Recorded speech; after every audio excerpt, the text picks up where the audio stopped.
Hey guys, welcome back to Furniture Tech. My name is Mark. This is part 2 for the beginners, the final finish. Let's get started. Okay, so you did a major repair. You rebuilt the corner, you did a burn-in, you used epoxy, you used Bondo, whatever it takes to get it fixed. Now you got to match the finish. Let me give you an example real quick here. This is a Stickley furniture bed support. They did the highest quality even with the bed supports. If you can match this, paint the wood grain like this on a Windex bottle, you're doing pretty good. I'm going to show you how to do it. I like aerosols, my favorite. It's a quick, easy repair, the fastest way to do it. You have aerosols, you have powders, and you have aniline sticks. Let's go through step by step each one of them. Start with the aerosols. Yeah, I got your attention with the Windex bottle. I painted wood grain to match that Stickley piece to show you aerosols is mainly for bigger repairs. These 4 are my favorite aerosol colors I use for background colors.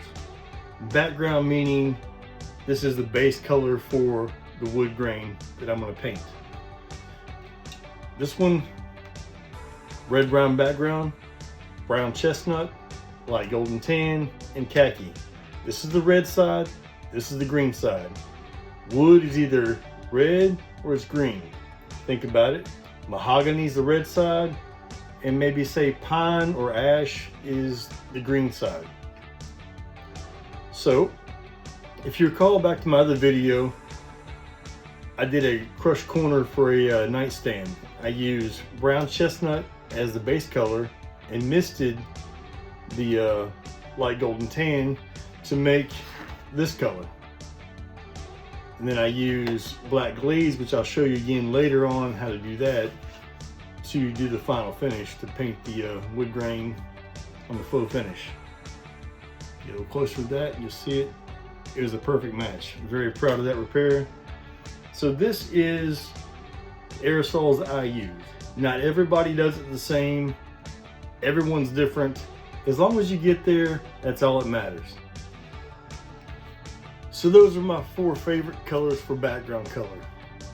With the background colors, you have toners. You can make the color more red or more green, like I showed you before with furniture, either the red side or the green side. Now toners can make it darker or lighter. If you go too red, you can use green to kind of balance it out, and vice versa. So Tavern Pine is more of a green side. Cherry is more, of course, the red side. This is the color I showed you before. And now this is Tavern Pine toner, and this is a cherry toner. Of course, you see it's got more of a red and more of a green side. These are opaque colors, translucent. I like golden oak. You can see it all around me. Behind me is that board that I used in my other video. That's a lot of golden oak. The medallion behind me, it's a lot of golden oak there too. I like that one as well. With the background colors, there's a lot more than just the 4 I showed you. There's tons of them. A lot of modern furniture has the gray colors. So you have the nebulous gray, gray maple, there's Eiffel Tower, there's Misty Bayou. A lot of colors I use for background colors. I just showed you the 4 basic ones for the basic repairs. Next we have the Blendall powders, which you can see I have plenty of. I've got actually more down there. The big jars, the small jars, the compartments. I have every color known to Mohawk, I guess. Aniline powders, you mix them together. I use Wilpro to mix the colors, and I use the back of wet sandpaper to mix the color up with. The advantage to this is you can use the Wilpro, come back to it, wet it, and the color is still there. If you mash it pretty good, you come back again, say months later, you need that color, you still have it. It's all custom, you made it. So I use 2 different brushes. I use a dark brush and a light brush for whites or for course, browns and darks, whatever, just so I don't make them, you know, blend together, make it too dark. You can clean them out, but I don't have time for all that, so I made that one white on the tip there, so I know it's white. The next one we're going to match here, this is a green leg. They call it gray, but this is as green as can be. The shirt I'm wearing is gray. It's green. So let's find some raw umber here to match that. Mix it together to match the very lightest color of the background to cover it up, the damage. All right, so get the Wheel Pro here, mix it up. We got some raw umber there, which is green. You can go, say, some wheat. Mix it together with the raw umber. Maybe a little bit of black, just make it darker.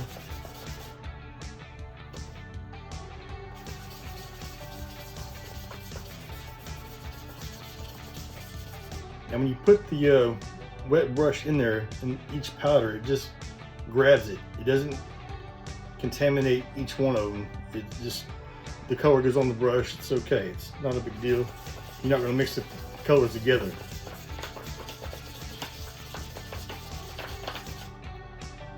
It's a light green. You can make it lighter if you want to. Once you do all your hocus pocus and your glaze and all that, you use toners to make the damage darker.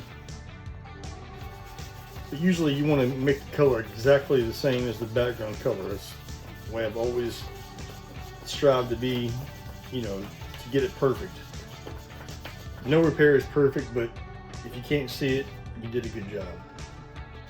And the powders, you want it dry. You want your brush to be dry.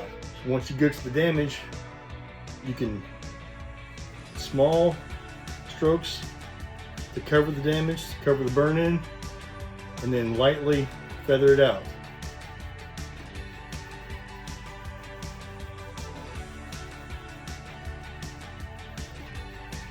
That color is pretty much dead on. After all these years of doing this, pretty much got it every time. That's your background color with powders. Get some Wheel Pro, sandpaper. Start with the primaries. Don't go crazy and get all this pre-mixed colors. All you need is the primaries to make it work. That'll make you a better repairman too. So you start with your lights, and your blacks, your white, your brown, your raw lumber, which is green, red, yellow, orange, maybe the blue too, so the primaries. That'll make you a better repairman. To get those colors mixed just right with those basic colors, rather than trying to cheat with all this. So I use, say, like a Tavern Pine, the toner, mist it on there and make it a little bit darker with a black glaze, spray it, pull it, that damage is gone. Say that whole corner was epoxy. Once I did the powder there, I showed you there, small brushes, strokes, and then feather it out. If this is wet, you're just painting, that's all you're doing. Make sure it's dry so it pulls it out. That's the best way to do it. I'm gonna keep that in my box for the same piece next time. So that's the basics for aniline powders. Keep it very simple. Use the Wheel Pro to mix it with. Make sure it's dry. Blow on it to dry on the sandpaper. Cover the damage first, small strokes, and then out further to feather it out to make it a little more opaque so it's not so obvious. Told you a million times before, keep it small. Small repairs, better repairs. So that's the aniline powders.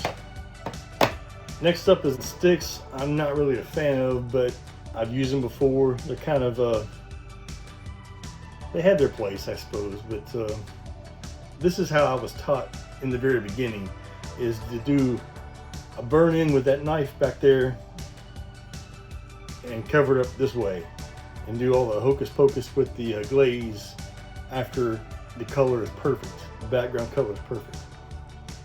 The aerosols kind of evolved from the past 15, 17 years, I guess. That's a bit faster way because I'm working in a warehouse, so I've got to do repairs pretty fast. But if you want to do a good repair right, do a burn-in if it requires it, or the epoxy.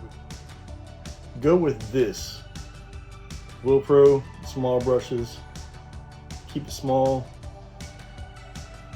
Aerosols, they had their downfall because if you don't, tape it off, you get overspray, you get spots, it's just kind of a mess if you just get too big. This, you're guaranteed to keep it small. This is always my go-to for, say, high-end furniture or pieces like this, odd colors that do not blend well. You really can't find an aerosol to match this. I've tried the camo colors. I found a few of them that work, but if you just have a small corners chipped off, you rebuilt it, this is the best way to do it. And finally, we have the Blendall sticks. As you can tell, I really do not use these at all, but I have them. They have their place. Honestly, I like them for leather better, just to get the color just right, especially that cayenne color. But some people love them, some people use them all the time. To me, they're just kind of like a lifeless mud. So if you wanted to use like the corner here, there's epoxy in this corner, come back over the color to it. Use your thumb to blend it together. Maybe a little more red to it to get that darker color.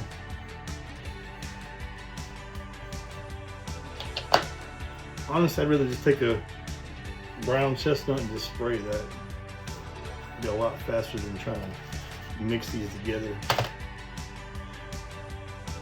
A moment ago I showed you the aniline powders.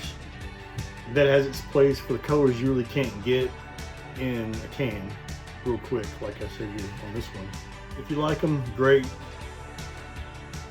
I don't have much time for them, so I use my Blendall powders and my aerosols a lot faster than I would use these. Alright guys, I showed you all how to cover up the damage with the background colors with the aerosols. Mix the Blendall powders with the Wilpro to get the color you want, the background color. This is probably the most important one of all of them. This is the way to keep it small. And I've showed you the Blendall sticks. Not a fan. But if you guys liked it, please like the video and subscribe. This takes a lot of work to do all this. This is a lot of experience for free. All I ask is you just subscribe and like the video. So I appreciate you guys.